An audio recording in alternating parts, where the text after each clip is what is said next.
ಅರುಣ್ ಭಟ್ರೆ ನಮಸ್ಕಾರ. ಮ- ನಂದೊಂದು ಪ್ರಶ್ನೆ ಏನಂದರೆ, ಈ ವಾತ ಪ್ರಕೃತಿ ಇರುವವರು ಪ್ಯಾರಾಲಿಸಿಸ್ ಆದವರು ಕೂಡ ಗುಣ ಆಗಿದ್ದಾರೆ ನಿಮ್ಮಲ್ಲಿಗೆ ಬಂದು ಅಂತ ಕೇಳ್ಪಟ್ಟೆ. ಆ, ಅದ್ರ ಬಗ್ಗೆ ಏನು ಸ್ವಲ್ಪ ನಮಗೆ ಮಾಹಿತಿ ಕೊಡಿ. ಮತ್ತು ಪ್ಯಾರಾಲಿಸಿಸ್ ಆದವರು ಇಲ್ಲಿ ಬಂದೇ ನಿಮ್ಮ ಹತ್ರ ಚಿಕಿತ್ಸೆ ಪಡಿಬೇಕಾ, ಅಥವಾ ಅವ್ರು ಅಲ್ಲೇ ಇದ್ದು ಇನ್ಯಾರೋ ಬಂದು ನಿಮ್ಮಲ್ಲಿಗೆ ಬಂದು ಚಿಕಿತ್ಸೆಯನ್ನು ಪಡೆದು ಗುಣ ಆಗ್ಬೋದಾ? ಮತ್ತು ಅವರು ಎಷ್ಟು ದಿವಸ ಬೇಕು ಅವರು ಗುಣ ಆಗಲಿಕ್ಕೆ ಅನ್ನೋದು ನನ್ನ ಪ್ರಶ್ನೆ. ತುಂಬ ಒಳ್ಳೆ ಪ್ರಶ್ನೆ. ಪ್ಯಾರಲಿಸ್ ಆದಂತಹ ವ್ಯಕ್ತಿಗಳು ಅವರು ಎದ್ದು ಓಡಾಡಲಿಕ್ಕೂ ಕೂಡ ಸಾಧ್ಯವಾಗುವುದಿಲ್ಲ. ಹಾಗಾಗಿ ಹೆಚ್ಚಾಗಿ ಮನೆಯಲ್ಲೇ ಇರುವುದು ಉತ್ತಮ. ಅವರ ಕಡೆಯವರು ಯಾರಾದರೂ ಬಂದು ಕೇಳಿಕೊಂಡು ಅದಕ್ಕೆ ಸರಿಯಾಗಿ ಸ್ಪಂದನೆಯನ್ನು ತಗೊಂಡು ಹೋದಾಗ ಆರಾಮನ್ನು ಅವರಿಗೆ ಅಲ್ಲೇ ನಾವು ಇಲ್ಲಿಂದನೇ ಮಾಡಬಹುದು. ಮಂತ್ರಶಕ್ತಿ ಅಥವಾ ದರ್ಭ ಚಿಕಿತ್ಸೆಯಿಂದಾಗಿ ಅವರಿಗೆ ಯಾವುದೇ ವಿಶೇಷವಾದಂತಹ ಔಷಧಿ ಯಾವುದನ್ನೂ ಕೂಡ ಕೊಡದೇನೆ ಹಾಗೇನೆ ಗುಣಪಡಿಸಲಿಕ್ಕೆ ಸಾಧ್ಯತೆ ಉಂಟು.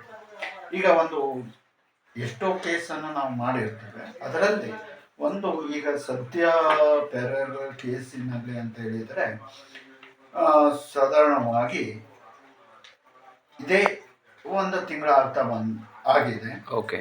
23/4/2025 ಸಮಯ ಸಾಧಾರಣ 4:30. ಅಂದರೆ ಸ್ವಲ್ಪ ಸೀರಿಯಸ್ ಆಗಿ ಇರುವುದರಿಂದಾಗಿ ಸಮಯವನ್ನು ಮೆನ್ಷನ್ ಮಾಡಿರ್ತೇವೆ.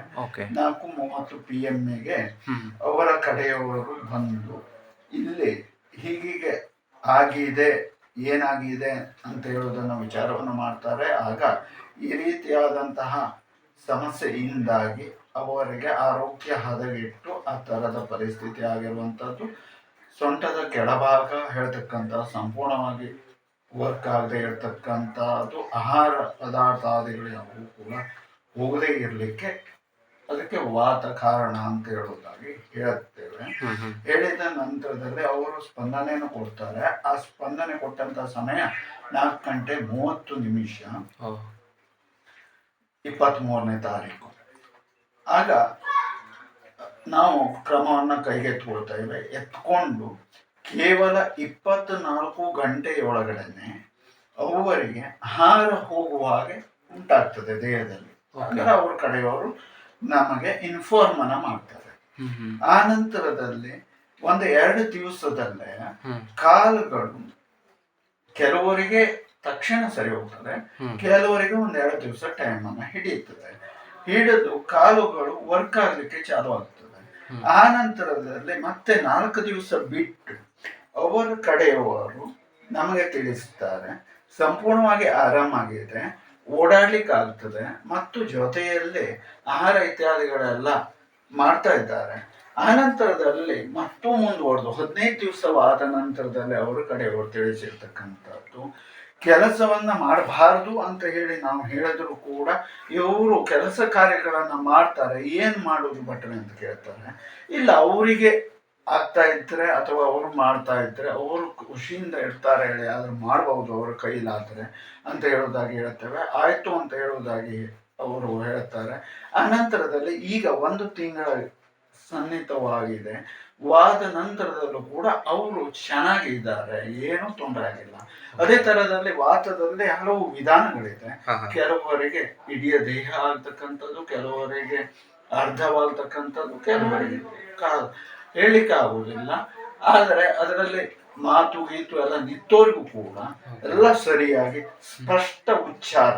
ಒಂದು ಉದಾಹರಣೆಗೆ ಹೇಳಬೇಕು ಆದರೆ ನಾವು ಸ್ಪಷ್ಟವಾಗಿ ಉಚ್ಚಾರವನ್ನು ಹೇಗೆ ಮಾಡ್ತೇವೋ ಅದೇ ತರಹದ ಉಚ್ಚಾರವನ್ನು ಕೂಡ ಅವರು ಮಾತಾಡುವಾಗ ಆಗತ್ತೆ. ಬಾಯಿಗಳು, ಕೈಗಳು ಎಲ್ಲವೂ ಕೂಡ ಹೇಗೆ ಪರಮಾತ್ಮವನ್ನು ಕೊಟ್ಟಿರ್ತಾನೆ ಮುಂಚಿತವಾಗಿ ಅದಾಗೋಕ್ಕಿಂತ ಪೂರ್ವದಲ್ಲಿ ಇರುತ್ತಾರೆ, ಅದೇ ತರನೇ ಅವರು ಆಗ್ತಾರೆ. ಮತ್ತು ಅಷ್ಟೇ ಅಲ್ಲದೆ ದಿವಸಗಳು ಕಳೆದ ನಂತರದಲ್ಲಿ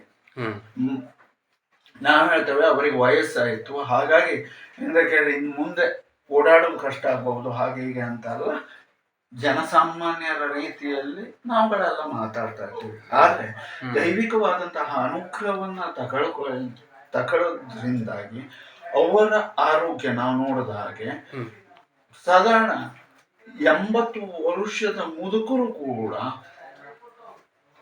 ಒಂದು 20-25 ವರ್ಷದ ಯುವಕರ ರೀತಿಯಲ್ಲಿ ಅಷ್ಟು ಗಟ್ಟಿಯಾಗಿರ್ತಕ್ಕಂಥದ್ದನ್ನ ನಮ್ಮ ಕಣ್ಣಾರೆ ನಾವು ನೋಡಿರ್ತೇವೆ. ಹೇಗೆ ಅಂತ ಕೇಳಿದ್ರೆ, ಮೊದಲಿಗೆ ಅವರು ಬಂದಿರುವುದಿಲ್ಲ ಸರಿ, ತದನಂತರ ಆರಾಮಾದ ನಂತರದಲ್ಲಿ 1 ತಿಂಗಳು 2 ತಿಂಗಳು ಆದ ನಂತರ ಕರ್ಕೊ ಬಂದಿರ್ತಾರೆ.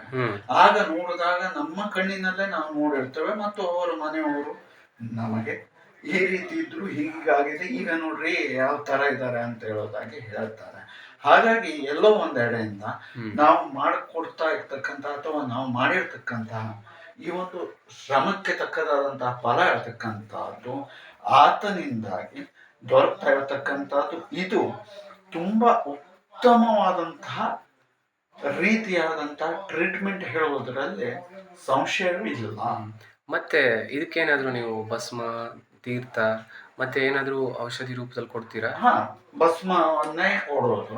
ಆ ನಂತರದಲ್ಲಿ ಕೆಲವರಿಗೆ ಕುಂಕುಮವನ್ನು ಕೊಡ್ತೇವೆ. ಹಾ, ಭಸ್ಮವೇ ಔಷಧಿಯ ರೂಪವಾಗಿ ಕೂಡ ಪರಿಣಾಮವನ್ನು ಮಾಡಿಕೊಡ್ತದೆ. ಓಕೆ. ಮತ್ತೆ ಎಕ್ಸ್ಟ್ರಾ ಔಷಧಿಗಳು ಯಾವುದೂ ಬೇಕಾಗುವುದಿಲ್ಲ. ಆದರೆ ಕೆಲವರಿಗೆ ಏನಾದರೂ ಕೊಡಬೇಕು ಅಂತ ಕಂಡು ಬಂದರೆ ನಮ್ದು ಏನಾದರೂ ಕಷಾಯ ಇತ್ಯಾದಿಗಳನ್ನು ಏನಾದರೂ ಮಾಡಿ ಕೊಡಬಹುದು, ಆದರೆ ಅವಶ್ಯಕತೆ ಇರುವುದಿಲ್ಲ. ಇನ್ನು ಅವರಾಗಿ ತಮಗೆ ಬೇಕು ಅಂತ ಹೇಳಿ ಆದರೆ ಅವರಿಗೆ ನೀವು ಮನೆಯಲ್ಲೇ ಮಾಡ್ಕೊಳ್ಳಿಕ್ಕೆ ಸಾಧ್ಯವಾಗುವುದು ಹೇಳಾದರೆ ಮಾಡ್ಕೊಳ್ಳಿ ಅಂತ ಹೇಳುವುದಾಗಿ ಹೀಗೆ ಹಾಕಿ ಪ್ರಮಾಣವನ್ನು ತಿಳಿಸ್ತಕ್ಕಂಥದ್ದು. ಅದಲ್ಲ, ಕೆಲವರು ನೀವೇ ಮಾಡಿಕೊಡ್ರಿ ಒಳ್ಳೆಯದು ಅಂತ ಹೇಳುವುದಾಗಿ ಕೇಳ್ಕೊಂಡ್ರೆ ಅವರಿಗೆ ಮತ್ತೊಮ್ಮೆ ಬರ್ಲಿಕ್ಕೆ ಹೇಳ್ಬೇಕಾಗತ್ತೆ ನಾವು. ಆದ್ರೆ ನಾವು ಕೊಡೋಕ್ಕಿಂತ ಅವ್ರು ಮನೆಯಲ್ಲೇ ಮಾಡ್ಕೊಳ್ಳೋದು ಉತ್ತಮ ಅಂತ ಹೇಳುವುದಾಗಿ ನಮ್ಮ ಅಭಿಪ್ರಾಯ. ಥ್ಯಾಂಕ್ ಯು, ಧನ್ಯವಾದ. ಧನ್ಯವಾದ.